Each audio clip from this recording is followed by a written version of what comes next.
বন্ধু, তুমি কি কখনো এমন অনুভব করেছো সে হাসছে কিন্তু ভেতরে ভেতরে কিছু একটা লুকাচ্ছে? সে বলছে সব ঠিক আছে, কিন্তু তোমার মন বলছে না, কিছু একটা ঠিক নেই। সমস্যা কি জানো? মানুষ মুখ দিয়ে মিথ্যা বলতে পারে, কিন্তু মন আর আচরণ একসাথে মিথ্যা বলতে পারে না। আজ আমি তোমাকে এমন 7টি সাইকোলজি টেকনিক শেখাবো যেগুলো ব্যবহার করলে তুমি কথা না বললেও বুঝে যাবে সে কি ভাবছে। সে তোমাকে সত্যি ভালোবাসে নাকি শুধু অভ্যাসে আছে, সে দূরে সরে যাচ্ছে নাকি ভেতরে ভেতরে আরো কাছে আসছে। কিন্তু একটা কথা মনে রেখো, এই ভিডিও দুর্বলদের জন্য না, কারণ সত্য জানার সাহস সবার থাকে না। তো চলুন বন্ধুরা, বিস্তারিত জানা যাক এই ভিডিওটির মাধ্যমে।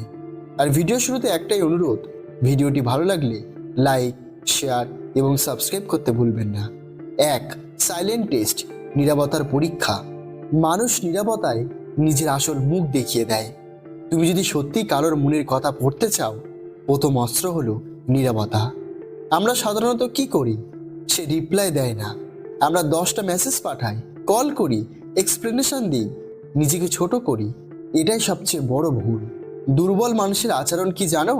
বেশি কথা বলে, বেশি ব্যাখ্যা দেয়, বেশি প্রমাণ দিতে চায়।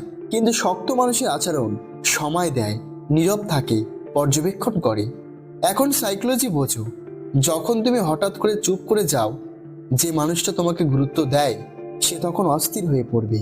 সে ভাববে, ও কেন চুপ, আমি কি কিছু ভুল করলাম? কিন্তু যে মানুষটা ইন্টারেস্টেড না, সে আরামেই থাকবে। নীরবতাই হলো ফিল্টার। ব্যবহার করো কিভাবে? হঠাৎ যোগাযোগ কমাও, কোনো অভিযোগ ছাড়া চুপ থাকো, ব্যাখ্যা দিও না। দেখবে সে নিজেই কথা খুলবে নাকি হারিয়ে যাবে, আর সেখানেই তার মনের উত্তর। 2. রিয়াকশন ওভার ওয়ার্ডস থিওরি। কথা নয়, রিয়াকশন পড়ো। মানুষ কি বলে এটা গুরুত্বপূর্ণ না, মানুষ কিভাবে রিয়াক্ট করে সেটাই আসল। তুমি যদি বলো আমি আজ একটু ডাউন, 2 ধরনের রিয়াকশন আসবে: ফেক ইন্টারেস্ট, রিয়েল কানেকশন।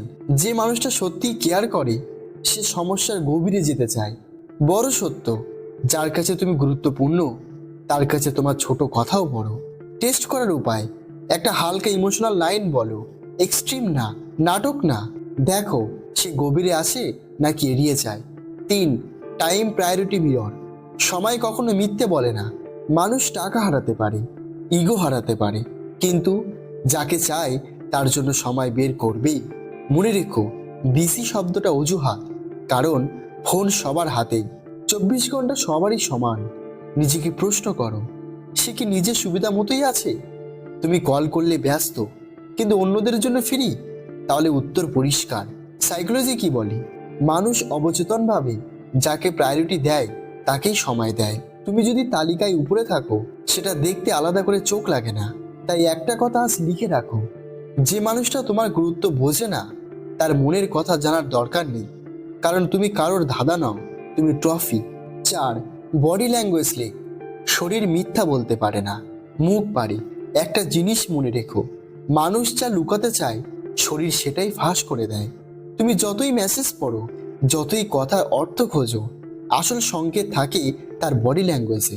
কিছু শক্ত সাইকোলজিক্যাল সাইন: চোখের ভাষা, কথা বলার সময় চোখ এড়িয়ে যাওয়া, কিছু লুকাচ্ছে, হঠাৎ খুব বেশি তাকানো, কন্ট্রোল নিতে চাইছে, তোমার কথা শুনে চোখ নরম হয়ে যাওয়া, সত্যিকারের অনুভূতি। শরীরের দূরত্ব, তোমার পাশে থেকেও দূরে থাকা। ফোনে বেশি মনোযোগ, মানে মন অন্য জায়গায়, কিন্তু কথা বলার সময় সামনে ঝুঁকে আসা, হাত পা তোমার দিকে রাখা, অবচেতন আকর্ষণ।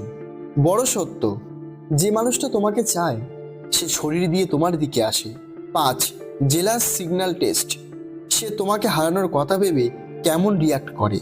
এই টেকনিকটা খুব শক্ত, এখানে অনেক মুখোশ খুলে যায়। এখন প্রশ্ন, তুমি কি করবে? তুমি সরাসরি বলবে না আমি অন্য কাউকে পছন্দ করছি, বরং বলবে আজকাল অনেকেই কথা বলতে চায়, কেউ কেউ খুব কেয়ার দেখাচ্ছে। এখন রিয়াকশন দেখো, ফেক কেয়ার, ওকে তোমার ইচ্ছা, ভালোই তো, কিন্তু রিয়েল ফিলিংস, হঠাৎ চুপ হয়ে যাওয়া, টপিক বদল, হালকা রাগ, অপ্রয়োজনীয় প্রশ্ন। কারণ যাকে হারানোর ভয় নেই সে কখনো হিংসে করে না। সতর্কতা, এই টেস্ট বারবার করো না, কারণ অতিরিক্ত করলে আসল মানুষও ক্লান্ত হয়ে যায়। 6. Absence psychology. তুমি না থাকলে সে কেমন থাকে? মানুষ তখনই বোঝে কিছু কতটা গুরুত্বপূর্ণ যখন সেটা আর থাকে না। কি করবে? একটু দূরে যাও, আগের মতো অ্যাভেলেবেল থেকো না, ব্যাখ্যা দিও না। এখন লক্ষ্য করো, যদি সে খোঁজ না নেয়, আগের মতোই থাকে, তুমি তার রুটিন ছিলে, প্রয়োজন না। আর যদি সে নিজের থেকে যোগাযোগ বাড়ায়, পুরনো কথা টানে, তোমার অভাব দেখায়, তুমি তার ইমোশনাল অ্যাঙ্কার। বড় সাইকোলজি, যাকে তুমি মিস করো না, সে কখনো গুরুত্বপূর্ণ ছিল না। 7, ইমোশনাল ইনভেস্টমেন্ট গেস। সে কতটা ঢুকেছে তোমার জীবনে, এইটা শেষ আর সবচেয়ে গভীর টেকনিক। নিজেকে প্রশ্ন করো, সে কি নিজের কথা শেয়ার করে? নিজের দুর্বলতা কি বলে? এমনকি ভবিষ্যৎ নিয়েও কি কথা বলে? এগুলো ফিরে আসে না, কারণ মানুষ যেখানে নিরাপদ বোধ করে, সেখানেই নিজের আসল রূপ দেখায়। আর ফেক অ্যাটাচমেন্ট শুধু তোমার কথা শোনে, কিন্তু নিজেরটা লুকায়। কিন্তু রিয়েল বন্ড নিজের গল্প, নিজের ব্যথা, এমনকি নিজের ভয়। ইমোশনাল ইনভেস্টমেন্ট মানে আসল কানেকশন। তো বন্ধু, আজ একটা কথা বুকের ভেতর বসিয়ে নাও, যে মানুষটা তোমার উপস্থিতি অনুভব করে না, তার অনুপস্থিতি নিয়ে ভাবার দরকার নেই। তুমি কারোর অপশন নও, তুমি কারোর অপেক্ষা নও, তুমি কারোর পরীক্ষার বিষয় নও। তুমি মূল্যবান। আর যে তোমার মূল্য বোঝে না, সে যত সুন্দর কথাই বলুক, তার মন পড়ে লাভ নেই। মন পড়ো, কিন্তু নিজেকে হারিয়ে নয়। তো বন্ধু, যদি আজকের ভিডিওটা তোমাকে কাউকে বোঝাতে সাহায্য করে থাকে, তাহলে লাইক করতে ভুলো না, কারণ এই ভিডিওটা অনেক মানুষের চোখ খুলে দেবে। আর কমেন্টে লেখো, আমি আমার মূল্য বুঝেছি, আমি নিজে পড়ে রিপ্লাই দেব।